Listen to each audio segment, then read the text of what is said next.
Yes, student, today I am going to teach you Honeydew chapter, A Visit to Cambridge, where Firdaus Kangna, who is the writer of this story, went to visit Stephen Hawking. And you are seeing in this picture Stephen Hawking, who is completely disabled and was sitting on a wheelchair. And this wheelchair is mechanical chair because here Stephen Hawking put some words and computerize this machine, speak in his voice whatever he wanted to tell. And before starting this story, I want to tell you some important points regarding this story because this story is not a artificial story. This story is not an imaginative story. It is a real story. And this story is a story of meeting between two persons. As I have told you, Stephen Hawking and Firdaus Kanga. Firdaus Kanga is a writer and journalist. And Stephen Hawking and Firdaus Kanga both are completely disabled. Firstly, we will come to know that Stephen Hawking is one of the greatest scientists of our time. He suffers from a form of paralysis that confines him to a wheelchair because he is completely disabled and suffers from paralysis. So he is sitting on a wheelchair and allows him to speak only by punching buttons on a computer, which speaks for him in a machine-like voice. और जब वो जिस wheel chair पर बैठे हुए हैं वो completely क्या है, मैकेनिकल चेयर है और उस पर पंचिंग कोड से वो कुछ टाइप करते हैं, तब वो स्पीक करती है, मशीन लाइक वॉइस में वो स्पीकिंग होती है, जो कुछ भी वो बोलना चाहते हैं. Firdaus Kanga is a writer of this story and he is a journalist and he lives in and works in Mumbai. Kanga was born with brittle bones. कांगा भी मैंने आपको बताया था अभी, ही इज आल्सो डिसेबल्ड. तो उनको problem क्या है, brittle bones. Brittle bones means उनकी जो हड्डियां हैं वो टूट जाती हैं अपने आप से, ऐसी बीमारी है उनको. That tended to break easily when he was child. जब वो छोटे थे, बच्चे थे, तभी उनकी हड्डियां ऐसे अपने आप ही टूट जाती थी, तो इसीलिए वो उनकी बॉडी भी काम नहीं कर पाती है. Like Hawking, Kanga moves around in a wheelchair. और हॉकिंग की तरह से ही कांगा भी व्हील चेयर पर ही मूविंग करते हैं. The two great man exchange thoughts on what if it means to live life in a wheelchair. और दोनों व्यक्ति क्या कर रहे हैं कि व्हील चेयर पर लाइफ कैसे स्पेंड की जाती है, इसी के थॉट्स एक्सचेंज कर रहे हैं एक दूसरे से डिस्कशन करके. And how the so called normal people react to the disabled. और फिर वो ये भी डिस्कस कर रहे हैं कि नॉर्मल पीपल डिसेबल्ड व्यक्ति के लिए कैसे रिएक्ट करते हैं. Now I am going to explain you what is the story here of their meeting. When they are meeting, then what are the main points there? Cambridge was my metaphor for England, and it was strange that when I left it had become altogether something else because I had met Stephen Hawking there. तो कांगा जब भी अभी मैंने आपको बताया था, I have told you that he is a writer and journalist. So he wanted to meet Stephen Hawking and wanted to know his thoughts also and wanted to publish them. So when he met, what happened there? कि Cambridge उन्हें कैसा लग रहा है, England जैसा लग रहा है. Cambridge is the university of England and he when Kanga went to England, then he visit to Cambridge University and that is just like thinking of him just like England. उनकी जो thinking है बिल्कुल ऐसी है जैसे कि Cambridge उनके लिए एक इंग्लैंड बन गया है. और उन्हें ये पहले कैम्ब्रिज बहुत अच्छा नहीं लगता था, लेकिन जब वो वहां पर स्टेफन हॉकिंग से मिले तो उन्हें वहां पर कैम्ब्रिज कैसा लगने लगा, इंग्लैंड जैसा, यानी इम्पोर्टेंस लगने लगा, एक इम्पोर्टेंस बढ़ गई उसकी. It was on a walking tour through Cambridge that the guide mentioned Stephen Hawking. और ये जब वो वॉकिंग टूर पे थे अपने, इट मीन्स वहां जा रहे थे, तो कैम्ब्रिज में पहुंचने से पहले उन्हें गाइड ने मेंशन कर दिया था, क्लियर किया था कि स्टेफन हॉकिंग कैसे हैं. Poor man who is quite disabled now. बेचारे पूरी तरह से डिसेबल्ड हैं। दो ही इज अ वर्दी सक्सेसर, यद्यपि वो एक योग्य सफल व्यक्ति हैं। स्टीफन हॉकिंग क्या है, कैम्ब्रिज यूनिवर्सिटी में है, सक्सेसर हैं, बट कैसे हैं, कंप्लीटली क्वाइटली डिसेबल्ड हैं। एंड टू इसाक न्यूटन में वर्दी सक्सेसर हैं, who chair is he has at the university में उनकी चेयर फिक्स है, इट मीन्स वो यूनिवर्सिटी में रहते हैं। And I started because I had quite forgotten that this most brilliant and completely paralyzed astrophysicist, और मैंने ये बात शुरू कर दी क्योंकि मैं ये भूल गया था कि ये जो मोस्ट ब्रिलियंट और कंप्लीटली पैरालाइज्ड व्यक्ति है ये एस्ट्रोफिजिस्ट भी है। एस्ट्रोफिजिस्ट मीन्स क्या होता है, अ स्कॉलर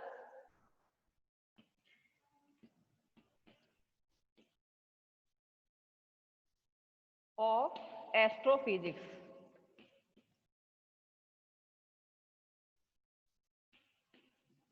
एस्ट्रोफिजिक्स के स्कॉलर हैं। और एस्ट्रोफिजिक्स क्या चीज है, what is astrophysics? Astrophysics is a branch, कैसी branch? Of physics dealing with stars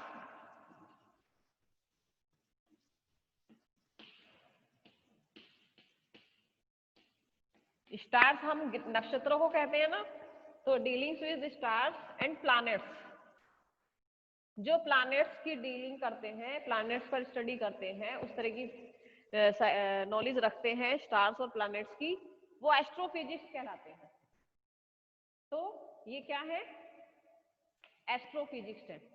Stephen Hawking क्या है, एक एस्ट्रोफिजिक्स है और बहुत ही ज्यादा ब्रिलियंट है।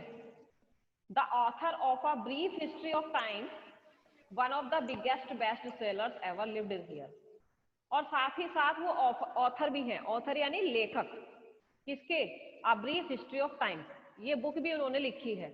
और ये कैसी बुक है, सबसे ज्यादा सेल होने वाली बुक में से एक।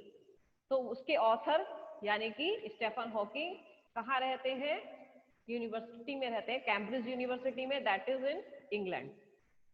When the walking tour was done, I rushed to a phone booth and almost tearing the cord so it could reach me outside, phoned Stephen Hawking's house. जब मेरा मैं टूर पर था, ट्रिप पर था अपनी, तो मैं फोन बूथ तक गया। मैं कौन है, कांगा, जो राइटर है, उनसे मिलने के लिए आ रहे हैं। तो कह रहे हैं कि मैं वहां तक गया और वहां से मैंने फोन की कॉर्ड को लिया और स्टीफन हॉकिंग को फोन किया। There was his assistant online and I told him I had come in a wheelchair from India to write about my travels in Britain. मैंने कॉल किया तो कॉल किसने रिसीव किया, उनके असिस्टेंट ने receive किया, और मैंने उनसे बताया असिस्टेंट से कि मैं ब्रिटेन से ट्रैवलिंग करते हुए यहाँ पर आया हूँ लिखने के लिए उसके बारे में, और मैं इंडिया से हूँ और व्हील चेयर पर हूँ। तो पूरी बात उन्होंने बता दी कि मैं ब्रिटेन में ट्रैवलिंग के लिए इंडिया से व्हील चेयर पर आया हुआ हूँ और उनके विषय में लिखना चाहता हूँ। I had to see Professor Hawking. Even 10 minutes would do. मुझे 10 मिनट के लिए स्टीफन हॉकिंग से मिलना होगा। Half an hour, he said, from 3:30 to 4. अब जो असिस्टेंट है, जो लाइन पर था, उसने क्या बताया, उसने कहा कि आप हाफ एन आवर के लिए परमिटेड हो, आप उनसे मिल सकते हो। And suddenly I felt weak all over, अचानक मुझे क्या फील हुआ, फेल्ट किया मैंने, वीकनेस, ग्रोइंग अप डिसेबल्ड, क्योंकि डिसेबिलिटी क्या थी, बढ़ रही थी।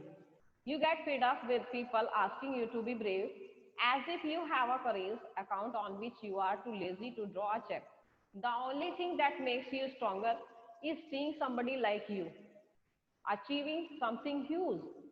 Then you know how much is possible and you reach out further than you ever thought you could. तो उन्होंने पूछा उनसे कि जब आपको कोई कहता हो कि आप ब्रेव बनो, बहादुर बनो, क्योंकि आप कैसे हो, डिसेबल्ड हो, तो आपको क्या लगता है, यू हैव अ करेज, क्या आपके अंदर करेज आता है, किस चीज से, कि ड्रॉ अ चेक, चेक को ड्रॉ करने में जो लेजीनेस है उसके लिए करेज मिल जाता है। कब मिलता है वो करेज, जब आपको ये कहा जाए कि हाँ आप बहुत बहादुर हो, you are brave, you can do. The only thing that makes you stronger, केवल यही चीज है जो आपको स्ट्रॉन्गर बनाती है, is seeing somebody like you. जब आप किसी को अपने जैसा देखते हैं, जब आप भी देखते हो कि जब मैं जो प्रॉब्लम मुझे है वो दूसरे को भी है, लेकिन वो सक्सेसफुल हो गया है, उसने ऐसा काम किया, तो आपको भी क्या मिला? Motivation, strong quality, strong feelings आपके अंदर आई। और अचीविंग समथिंग ह्यूज, आप अपने जैसे एक व्यक्ति को देखते हो और साथ ही साथ ये देखते हो कि उस व्यक्ति ने बहुत बड़ी सक्सेस ले ली है, अचीव किया है उसने। Then you know how much is possible, तब आप समझ जाते हो कि कैसे ये पॉसिबल हुआ। And you reach out further than you ever thought you could, तब तुम उससे आगे निकल जाते हो जो तुम करना चाहते हो, जो तुमने सोचा था। कहना क्या चाह रहा है यहाँ पे कांगा राइटर? बताना चाह रहा है कि अगर हमारे अंदर कोई कमी है तो हमें उस कमी को कमी नहीं समझना चाहिए, बल्कि उसे स्ट्रॉन्ग बनाकर आगे बढ़ना चाहिए। और ऐसी हमें जो ये विलिंग पावर हमारी इंक्रीज होती है, मोटिवेशन हमें मिलता है, वो और तब मिल जाता है जब हम देखते हैं कि हमारे ही जैसे डिसेबल्ड व्यक्ति ने या उस वीक पॉइंट वाले व्यक्ति ने अपने अंदर क्वालिटी बढ़ा ली है और उस क्वालिटी के साथ उसने अपने काम को बहुत अच्छे तरीके से कर लिया और सफल भी हुआ। तो इससे आपकी फीलिंग्स और ज्यादा स्ट्रांग हो जाती हैं। Yes, I have not been brave, said his disembodied computer voice.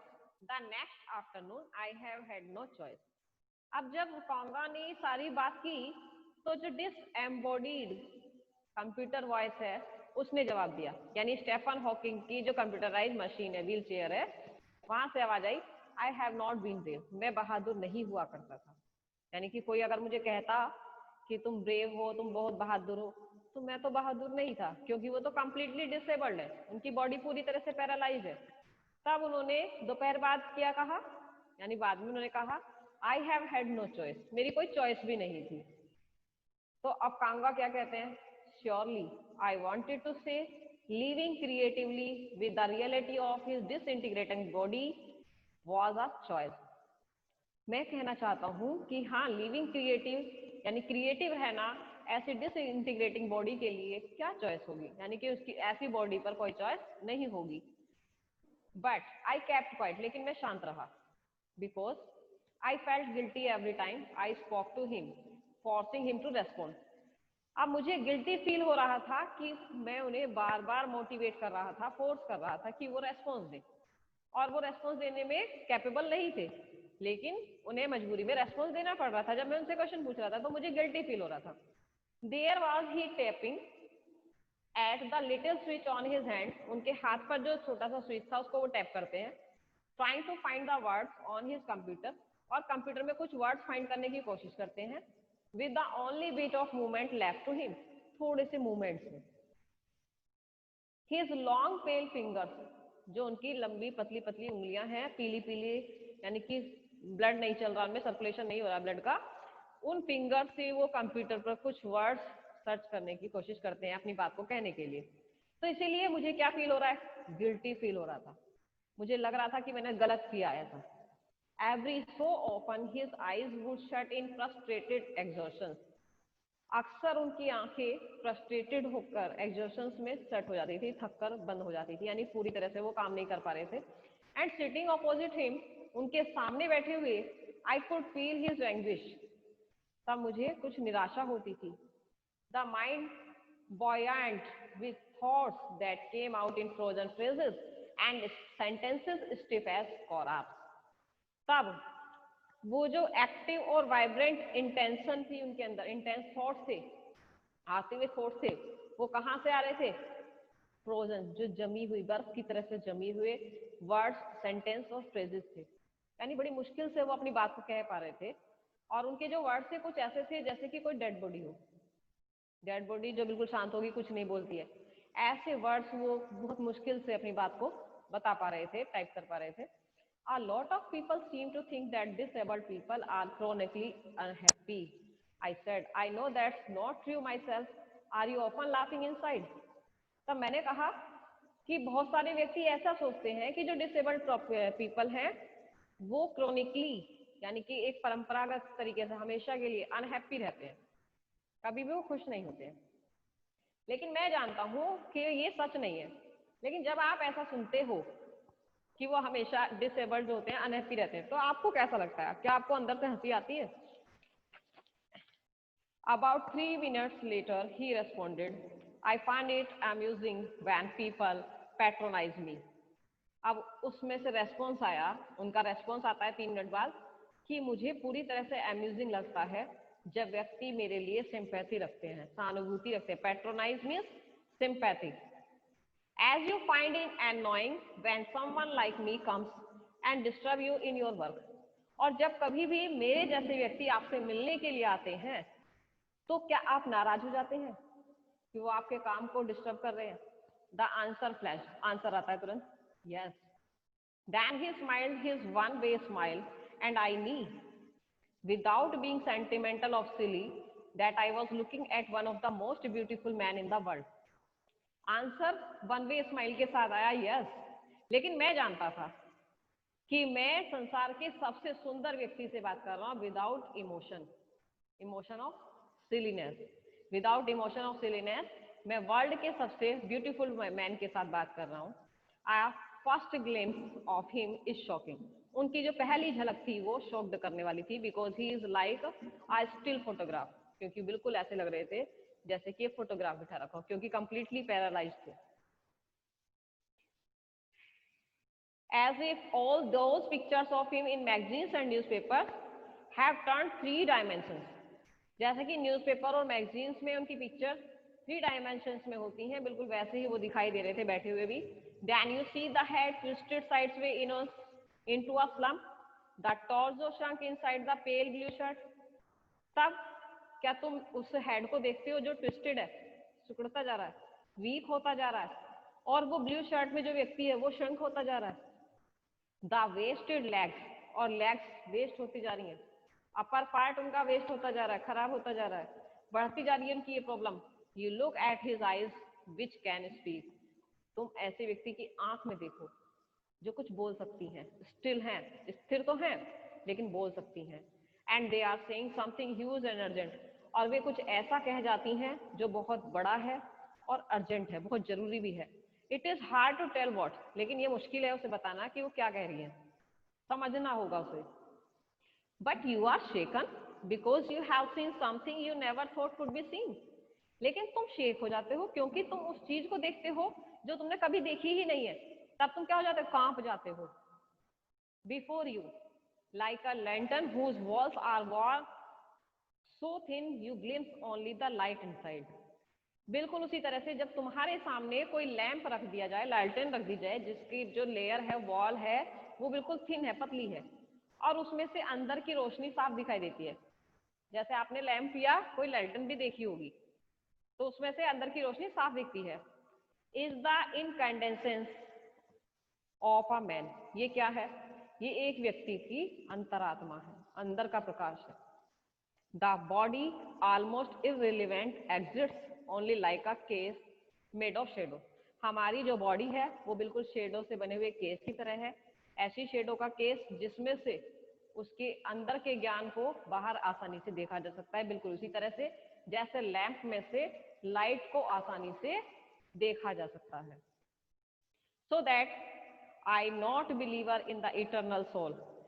मैं अंदर अंतरात्मा पर विश्वास नहीं करता हूँ. Know that this is what each of us, जो हम में से सभी की है, एवरीथिंग एल्स एंड एसेसरीज, बाकी सब क्या है, हमारी एक्स्ट्रा चीजें. तो किसमें, I no believer in eternal souls. मैं इटर्नल सोल्स का नो बिलीवर हूँ. What do you think is the best thing about being disabled? I had asked him earlier. मैंने उनसे आगे पूछा कि आपको डिसेबल्ड होने में सबसे अच्छा क्या लगा. डिसेबल्ड है तो सबसे अच्छी चीज क्या है? तो आंसर क्या आया, I don't think there is anything good about being disabled. Answer आया कि डिसेबल्ड होने में मैं नहीं मानता हूं कि कोई चीज अच्छी होगी. I think I said you do discover how much kindness there is in the world. मैंने कहा कि मैं सोचता हूँ कि अगर तुम वर्ल्ड में ढूंढोगे तो बहुत सारी काइंडनेस है तुम्हारे लिए, यानी जो डिसेबल्ड है उनके लिए दयालुता बहुत है, बहुत व्यक्ति दयालु है उनके लिए. तो आंसर क्या आया, ही सेड, उसने कहा यस, हाँ, it was a disadvantage of his voice synthesizer that it could convey no inflection. यानी कि उनकी जो वॉइस थी वो कुछ इस तरह से उन्होंने यस किया कि ना कोई उतार चढ़ाव है, अपनी बात को कैसे प्रेशराइज करके कहना है, कुछ नहीं था, नो इफेक्ट, नो शेड्स और टोन, कोई शेड नहीं है कि हल्का सा कहीं झुकते हुए आवाज आ रही है या बहुत ज्यादा ऊपर चढ़ के आवाज बोल रही है, कोई पिच नहीं थी, हाई या low. And I could not tell how enthusiastically he agreed with me, और मैं नहीं बता सकता हूँ कि वो मुझसे किस उत्साह के साथ एग्री हो गए थे। Every time I shifted in my chair or turned my wrist to watch the time, हर समय क्या होता था, मैं अपनी चेयर पर शिफ्टेड रहता था, अपनी रिस्ट वॉच को टाइम के लिए यूज करता था। I want to make every one of our 30 minutes count. 30 minutes की काउंटिंग के साथ मैंने अपना टूर किया। I felt a huge relief and exhilaration in the possibilities of my body. और मेरी जो बॉडी की पॉसिबिलिटीज हैं उसमें एक्साइटमेंट और बहुत ज्यादा रिलीफ मुझे फील हो रहा था। How little it mattered then that I would never walk, कि मैं थोड़ा सा भी वॉक नहीं कर पा रहा था, इसके बजाय मैटर्ड थोड़ा सा बड़बड़ा रहा था, और इवन स्टैंड और यहाँ तक कि खड़ा हुआ भी था। I told him how he had been an inspiration beyond cliche for me. Cliche means ऐसे आइडियाज जिन्हें बार बार यूज किया जा रहा है, तो यूज करते करते अब उनकी ऐसा लगता है कोई मीनिंग ही नहीं रह गया उसका, वो बहुत ज्यादा टच में रह गए। तो ऐसी इंस्पिरेशन मेरे लिए थी वो। Surely for others did that thoughts help me, और ये बिल्कुल श्योर था कि ऐसे थॉट्स उनकी हेल्प करेंगे। नो, ही सेड, अब उस वॉइस में आवाज दी नहीं। I thought how foolish I was to ask, मैं सोचता हूँ कि मैं कितना मूर्ख था कि मैं उनसे इस तरह के क्वेश्चन पूछ रहा था। When your body is claustrophobic room, the walls are growing narrower day by day, जब तुम्हारी बॉडी पूरी तरह से ऐसी हो जाए सफोकेटेड कि अंदर को सिकुड़ती जा रही है, अब उसमें कोई सांस नहीं आ सकता, कुछ नहीं हो सकता है, तो तुम्हें क्या लगेगा कि जो अंदर की जो चमक है वो धीरे धीरे कम होती चली जाएगी, क्योंकि बॉडी भी कम होती जा रही है।